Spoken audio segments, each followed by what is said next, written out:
Mahdi ഇമാമിനെ ആദ്യം എതിർക്കുക ആരായിരിക്കും? മഹ്ദി ഇമാമിനെ ആദ്യം എതിർക്കുക ആരായിരിക്കും? ഈ സലഫികളായിരിക്കും യുദ്ധത്തിന് വരും. അന്ന് സലഫിയിലേക്ക് ചാഞ്ഞു നിൽക്കും ഇസ്ലാമിക ഫിഖ്ഹിന്റെ സംഘം കുറച്ചാളുകൾ. റഹ്മത്തുള്ളാഹി കാസിമി പറയുകയാണെന്ത്, മസീഹ് ദജ്ജാൽ വന്നു കഴിഞ്ഞാൽ വഹാബികളായിരിക്കും ആരുടെ കൂടെ ഉണ്ടാവുക? ദജ്ജാലിന്റെ കൂടെ ഉണ്ടാവുക, ദജ്ജാലിന്റെ അനുയായികളായിട്ട്. മഹ്ദിന്റെ കൂടെ ഉണ്ടാവുക ഈ ഖുബൂരികളായിരിക്കും ഉണ്ടാവുക, ഈ ആളുകളായിരിക്കും, ശൈത്താന്റെ അനുയായികളായിട്ടുള്ള ആളുകളായിരിക്കും എന്നാണ് ആര് പറയുന്നത്? റഹ്മത്തുള്ളാഹി കാസിമി പറയുന്നത്. യഥാർത്ഥത്തിൽ നമ്മൾ ആലോചിച്ച് നോക്കുക, ദജ്ജാൽ എന്തായിട്ടാണ് വരുന്നത്? അത്ഭുതങ്ങളുമായിട്ടാണ് വരുന്നത്. അവിടെ ആളുകൾ എന്ത് ചെയ്യാണ്? ഈ ഖറാമത്തുകൾ എന്ന് വിളിപ്പേരിട്ട് വിളിക്കുന്ന ഈ അത്ഭുത പ്രതിഭാസങ്ങൾക്ക് മുമ്പിൽ എന്ത് ചെയ്യാണ്? ആളുകൾ വശംവതരായി പോവാണ്. ഒരു കയ്യിൽ സ്വർഗവും ഒരു കയ്യിൽ നരകമായിട്ടാണ് വരുന്നത്. മാത്രമല്ല എന്തെല്ലാം അത്ഭുതങ്ങളാണ് കാണിക്കുന്നത്. അതുകൊണ്ടാണ് നബി സല്ലല്ലാഹു അലൈഹി വസല്ലം പറയുന്നത്, മസീഹ് ദജ്ജാൽ വരുന്നത് അറിഞ്ഞു കഴിഞ്ഞാൽ ഓടിപ്പോയി കൊള്ളുക.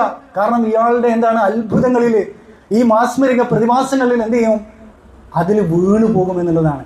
അത് വീണു പോകുക വഹാബികളായിരിക്കോ അല്ല ഈ സമസ്തക്കാരായിരിക്കും. നമ്മൾ ചിന്തിച്ചു നോക്കുക, ഇവിടെ ഈ CM മടവൂരിന്റെ ഈ കള്ളക്കറാമത്തുകളിൽ വീണു പോയിട്ടുള്ള ആളുകൾ, ഈ ശൈത്താനിയത്തുകളിൽ വീണു പോയിട്ടുള്ള ആളുകൾ തന്നെ ആയിരിക്കും അതിൽ വീണു പോകുക.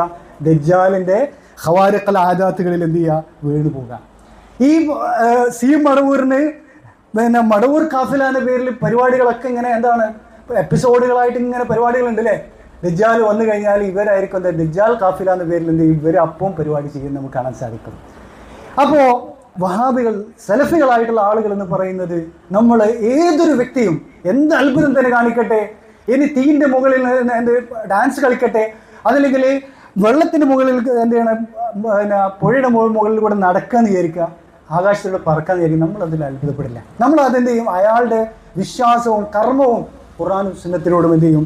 തട്ടിച്ചു നോക്കുകയാണ്. ഇമാം ഷാഫിഈ റഹിമഹുല്ലാഹ് പറഞ്ഞതുപോലെ തന്നെ. അതല്ലെങ്കിൽ അല്ലാഹു സുബ്ഹാനഹു വ തആല പറഞ്ഞിട്ടുള്ളത് അതേ കാര്യം തന്നെയാണ്.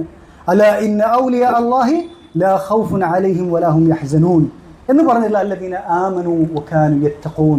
ഈ തഖ്വയും ഈമാനും നമ്മൾ പരിശോധിച്ച് നോക്കും. ഈമാനും തഖ്വ ഉണ്ടെങ്കിൽ വലിയാണ്. അത് വലിയാകണമെങ്കിൽ കറാമത്ത്, ഈ അത്ഭുതങ്ങളൊന്നും നമുക്ക് ആവശ്യമില്ല.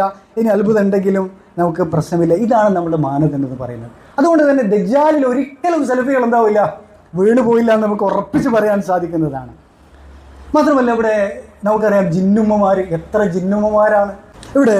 റഹ്മത്തുള്ളാഹി കാസിമി പോലുള്ള ആളുകൾ അവർ ഈ ആഫ്രിക്കയിൽ നിന്നുള്ള ഈ തീജാനി തരീഖത്താണ് ഈ കേരളത്തിലേക്ക് ഇറക്കുമതി ചെയ്യുന്നത്. കേരളത്തിൽ ഒന്നാമത് എന്തുണ്ട്? എല്ലാ ഖുറാഫാത്തുകളും ഓൾറെഡി ഉണ്ട്. അതിന്റെ അപ്പുറത്തുള്ള ഖുറാഫാത്തുമായിട്ടാണ് ഇവർ വരുന്നത്. കക്കാട് തരീഖത്തുകളുണ്ട്, ദസൂഖി തരീഖത്ത് നമുക്കറിയാം. അതുപോലെ തന്നെ ഷാദിലി തരീഖത്ത്, ഇങ്ങനെ തുടങ്ങി നക്ഷബന്ദി തരീഖത്ത്, ഇങ്ങനെ തുടങ്ങി ധാരാളം തരീഖത്തിൽ കൂടുതലായിട്ട് വരുന്നത് ആഫ്രിക്കയിലാണ് വരുന്നത്. ആഫ്രിക്കയിൽ പോയിട്ട് അവരെ ബൈഅത്ത് എടുക്കുകയാണ് ചെയ്യുന്നത്. ഈ ബൈഅത്താകട്ടെ ഈ തരീഖത്തിലേക്ക് കയറുന്നത് മുതൽ പൈശാചിക ആരാധന തുടങ്ങുകയാണ്. ആ ബൈഅത്തിൽ തന്നെ എന്തുണ്ട്? ശൈത്താനെ വിളിക്കുന്നതും ഒക്കെ നമുക്ക് കാണാൻ സാധിക്കും.